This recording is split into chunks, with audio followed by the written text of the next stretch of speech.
Hello, chers fils et filles du Très-Haut.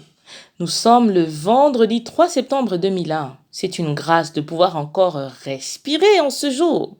Réalisons-le et que nos cœurs soient reconnaissants. Lisons la parole de Dieu dans 2 Corinthiens 11 au verset 4. Je lis. Car si quelqu'un vient vous prêcher un autre Jésus que celui que nous avons prêché, ou si vous recevez un autre esprit que celui que vous avez reçu, ou un autre évangile que celui que vous avez embrassé, vous le supportez fort bien. Fin de la lecture. Il n'existe et n'existera guère d'autre Jésus que celui qui s'est donné à la croix pour le salut du monde.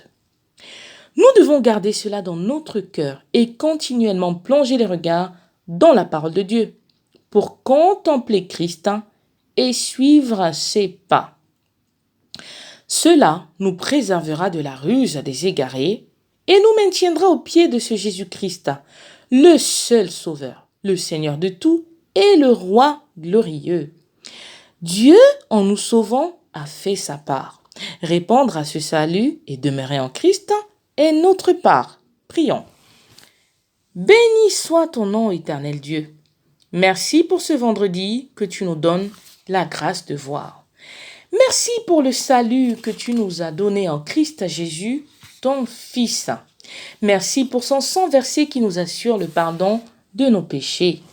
Nous te confions cette journée, nous te prions de marcher avec nous aujourd'hui, Seigneur. Donne-nous de ne pas nous détourner les regards de ta parole, mais laisse-nous la lire, la méditer quotidiennement, afin de connaître de mieux en mieux Christ notre Roi et Sauveur. Nous avons besoin de discernement pour ne pas tomber dans les pièges de ceux qui égarent.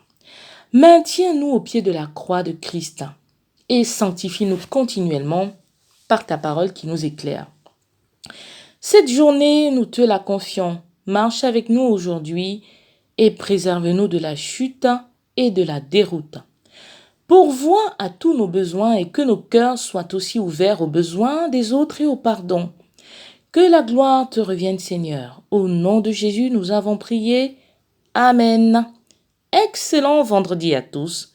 De la part de Mambil Otomo, ministère de prière, Prayer Ministry.